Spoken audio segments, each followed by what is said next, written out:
Então, como a gente falou no comecinho do programa, nos últimos dias aí você de casa já deve ter visto um vídeo que mostra o garoto Guilherme Moura, de apenas 8 anos, reencontrando a mãe dele depois de passar 16 dias em coma. Esse vídeo causou, claro, muita comoção nas redes sociais. O pequeno sofre de epidermólise bulhosa e essa enfermidade acabou ficando em evidência, depois que o vídeo viralizou. Muitas curiosidades em torno dessa doença. Segundo o Ministério da Saúde, apenas 4 em cada 1 milhão de crianças nascem com essas lesões. Então, a gente pode considerar rara, No nosso quadro, Hora Marcada de hoje, a gente está recebendo a dermatologista Viviane Martins, que vai explicar tudo sobre essa doença, porque, como eu disse, causou muitas dúvidas, muita curiosidade depois que esse vídeo viralizou. Doutora Viviane, antes da gente começar a falar, eu queria lhe convidar para acompanhar o vídeo do Guilherme, esse vídeo que trouxe à tona as discussões em torno dessa doença. Vamos ver aí.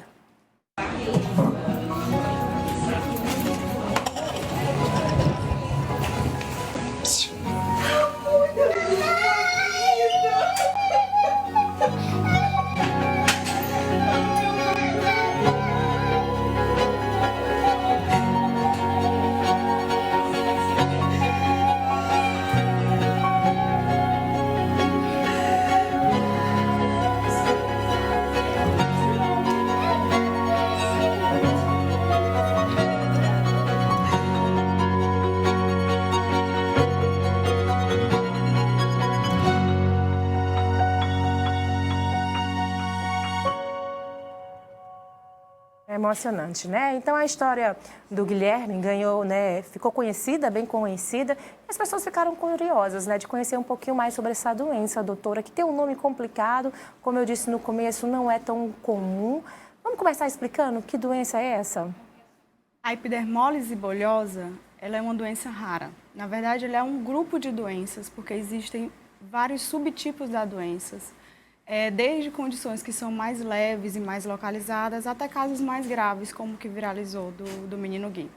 É uma doença sempre genética, que tem como características principais a transmissão hereditária e o fato de ela provocar bolhas na pele e dar uma fragilidade da pele muito grande. Isso porque as camadas da pele elas precisam estar grudadinhas para elas protegerem adequadamente a pele. E nessa doença, existem mutações que levam a alterações em proteínas que são como se fosse a cola da nossa pele.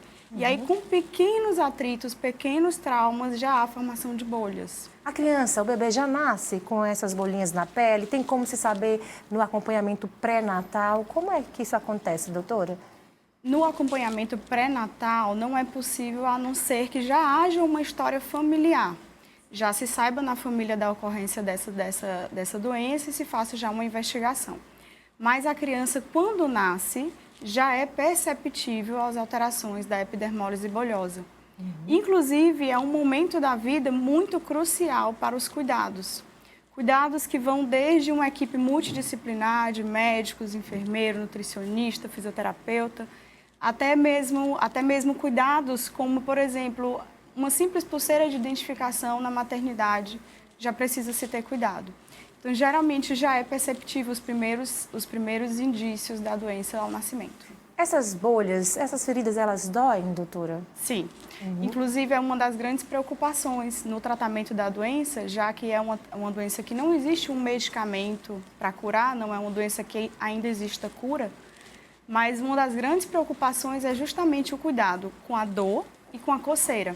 Que é como se chama o prurido, que geralmente são os 2 sintomas que mais acompanham os pacientes, além, claro, da formação das bolhas, que precisam ser adequadamente conduzidas. Agora, doutora Viviane, a senhora já falou uma coisa, que é uma doença genética, então se você tem caso na sua família, você tem que ficar com o sinal de alerta ligado, mas tem alguma outra que a gente pode dar um perfil, atingir mais meninos do que meninas, ou não existe isso? Não existe. A epidermólise bulhosa ela atinge igualmente homens e mulheres em todo o mundo, de todas as etnias. Então, não existe um perfil que se trace para dizer que ela é mais comum. Ela realmente pode acontecer em qualquer pessoa.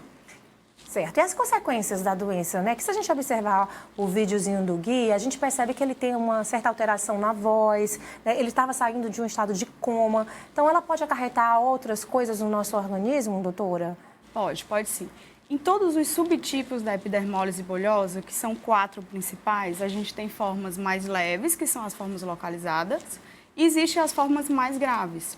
E dependendo do subtipo dessa doença, ela pode afetar não somente a pele, mas ir para outros órgãos. Por quê? Porque ela afeta as mucosas.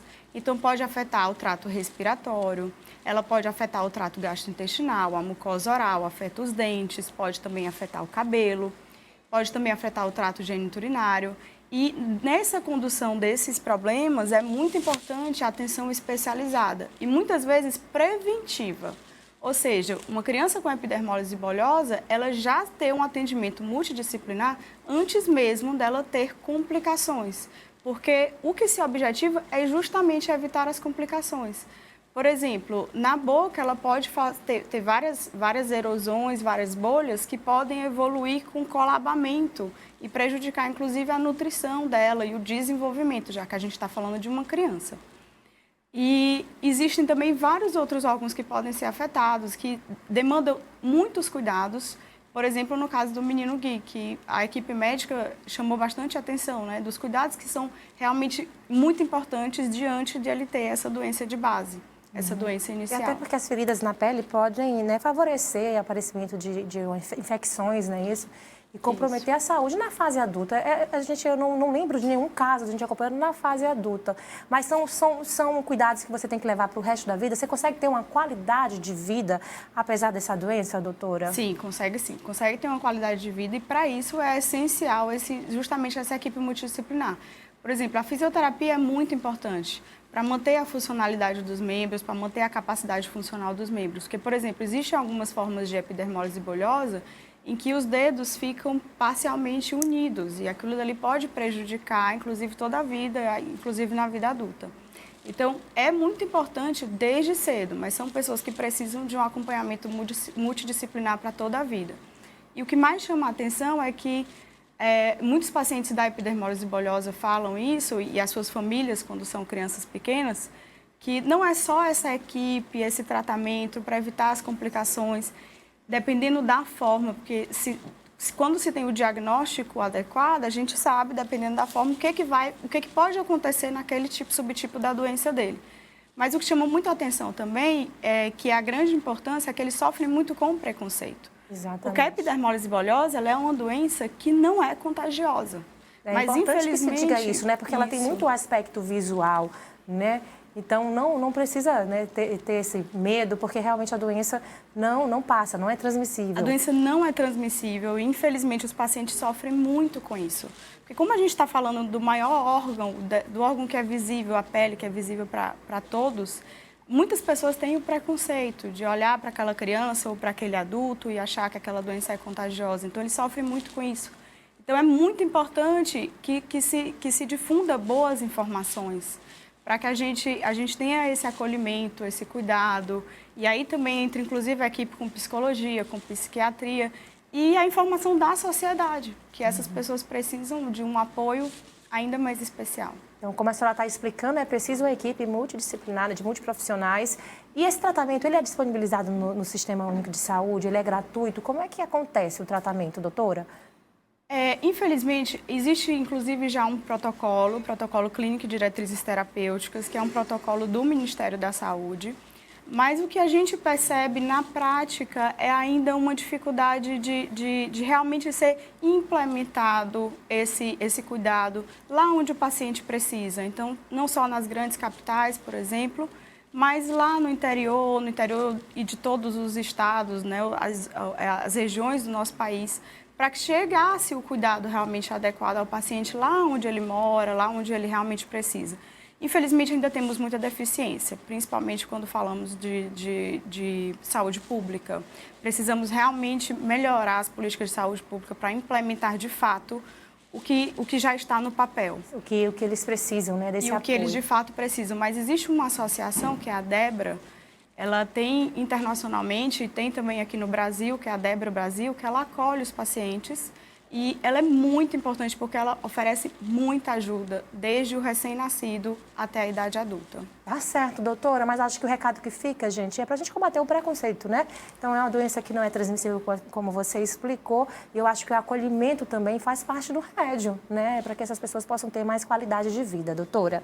Obrigada pela sua participação aqui no nosso programa, tá? Volte sempre, a casa é sua, adorei nossa conversa, a gente dando orientações, né? Para quem, como eu disse, o vídeo causou muita dúvida em relação a essa doença, por isso a gente resolveu tratar desse assunto aqui hoje no nosso programa.